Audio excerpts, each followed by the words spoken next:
Hello, welcome to Mystic Minds. Today I'm going to be discussing um,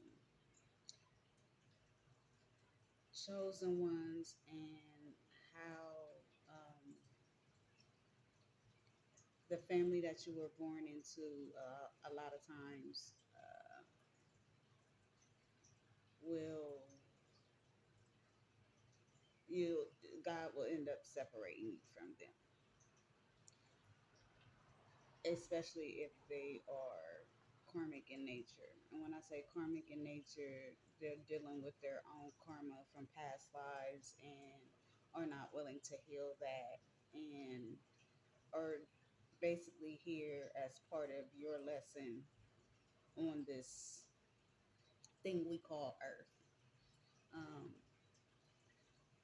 man, I don't even know where to start. It's just so much. Um, but I'm here to inform or to just tell you, um, I don't talk about anything that I haven't been through myself personally. Um, I'm just here to uh, relay either channel messages from the divine or to, um, well, all of it is channeled messages if you really think about it. But to help teach and guide people to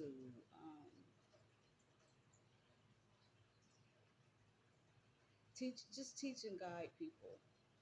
Um, some people are still not awakened. Some people are awakened and don't realize that's what they've been through, and that's what I'm here for. Anyways, let's moving on. Okay, in my situation, I am a divorcee. Um, I wanna touch on that a little bit because a lot of people, once they go through spiritual awakening, they realize they're not at the job that they want to be at anymore. They're not in the relationship or marriage. Or sometimes you might still feel like you want to be in it. So you fully awaken to everything that's going on around you. And then it's really hard for you to stay in that place. And there's friends, like lifetime friends, family members, things of that nature, that a wedge will start to be naturally and energetically placed between you and those people.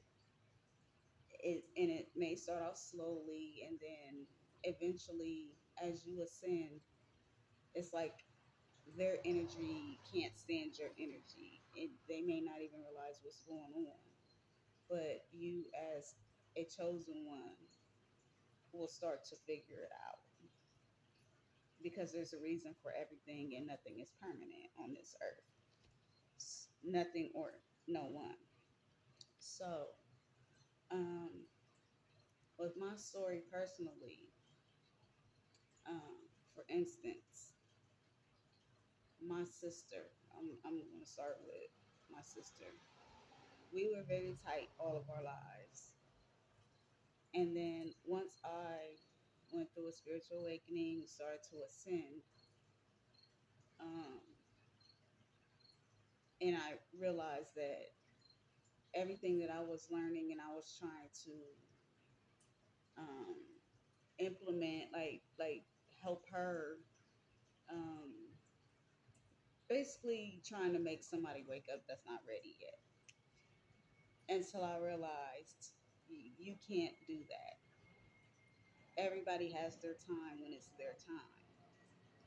So, um, as I tried to explain certain things um, to my sister, it was like she felt like I felt that I was better than her in some type of way. Or That's what I was trying to say. But in actuality, it wasn't that I'm better than her. I don't feel that way. I feel that I'm better than the person I was yesterday or last year or the year before that. But they don't they don't tend to understand that. Like when a lot of people might take your pulling away, being in hermit mode, healing yourself personally, they feel like it's about them when really it's about me healing myself, me growing, me learning new things. And it has absolutely nothing to do with them, but they take it personally. Um, but that's not my problem for them to take it personally. They have that codependence on me always just being there and yeah, like me always being there and my codependent on my energy, basically. Um, but moving on, my mother and father. Oh no, I'm sorry with my mother.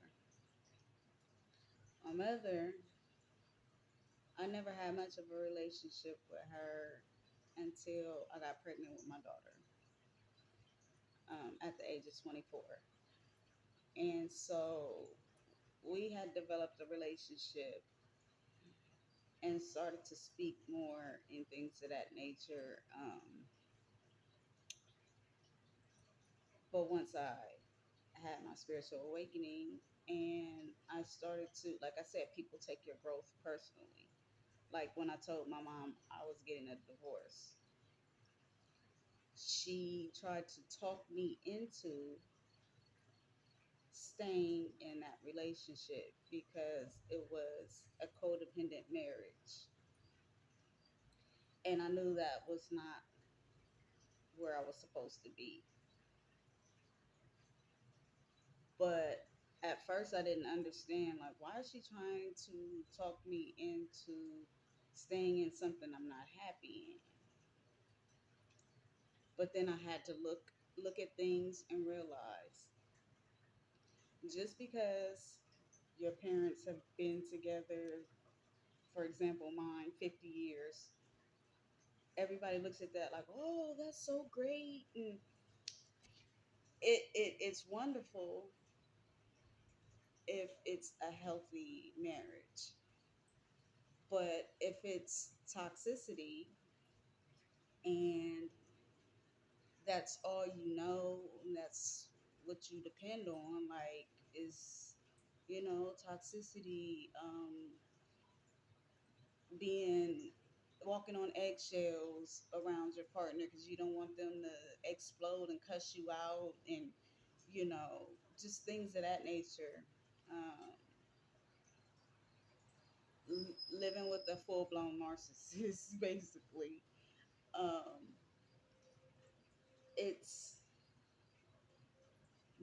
like I said, I started to understand, and I had to remove myself from their world of chaos basically. um, But like I said, when you remove yourself, they start to take your growth personally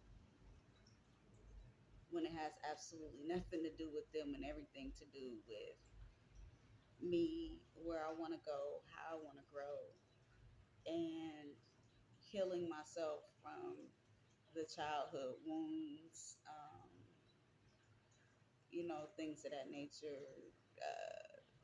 Being told over and over again, oh, you didn't graduate high school, you're not going to do this, you can't do that, you can't do this, and just a lot of um, a lot of negativity being projected, And so I just have to say this, you know,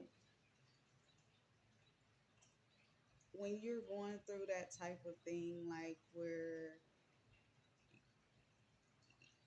you feel like everybody in your family is about money, that's like the first thing that's on their mind, like money, money, money. Um, or who has the best car, who has the best house, who has the best, that type of thing. You tend to pull away from all of that once you wake up because none of that is of importance in this world, especially it just isn't. It's not of importance. Um, and we just have two different ways of looking at the world. And going back to my mom, for instance, she does not like what I do. I am a Reiki master teacher. She does not like it. But it's funny because you have to think about it. People fear what they don't understand. And she's very religious, always going, God, God, God, throwing God at me. And what I tried to explain to her is I have my own personal relationship from God. He's the one that's given me my gifts. But she looks at me as if I'm the devil or something. And, that goes back to those childhood wounds that I'm trying to heal on my own. And so that's one of the main reasons why I had to, remove myself because your beliefs are your beliefs, the way you look at God and all of that, and my beliefs are my beliefs, the way I look at God. I don't have to go through the pastor or the deacon to get my blessings or my healing. I have a direct connection to to God. So just because I don't want to sit in a church every Sunday or get on the prayer line when I need prayer, I can pray. I have a mouth. I know how to pray. And so that's one of the, a lot you'll tend to go through a lot of things like with like friends and family not understanding and mocking you and you know oh, she hasn't changed or he hasn't changed. They're still living in the past when you know you're elevating, your mind and the way that you look at the world. So um so you'll go through, friends, family members dropping off, or you having to separate yourself because they're blocking your blessings, and or just trying to keep you so confused or upset or stressed out that you can't see that you're already blessed, even if your situation looks crazy, even if you don't live in the best neighborhood, or even if you don't have a vehicle, or but you're still blessed. You're awake, you're alive, you're breathing, you're healthy, you have food in your refrigerator. Um, just there's things that you have, running water, things that a lot of people out here don't even have, a roof over their head. That's all of that is a blessing. So when things are looking like really crazy in your life, um, think about what you do have. Even if you have a apartment with absolutely nothing in it, but you're alive and healthy and have shelter, and you may not have any furniture. none of that is really important. What's important is that you're alive, you're well, and you're breathing. You know, you have your health. So just show gratitude for what you do have, and God will bless you with more. So I think I'm going to end there today. Um, just be strong and thank God for everything that you have, even if it's not much.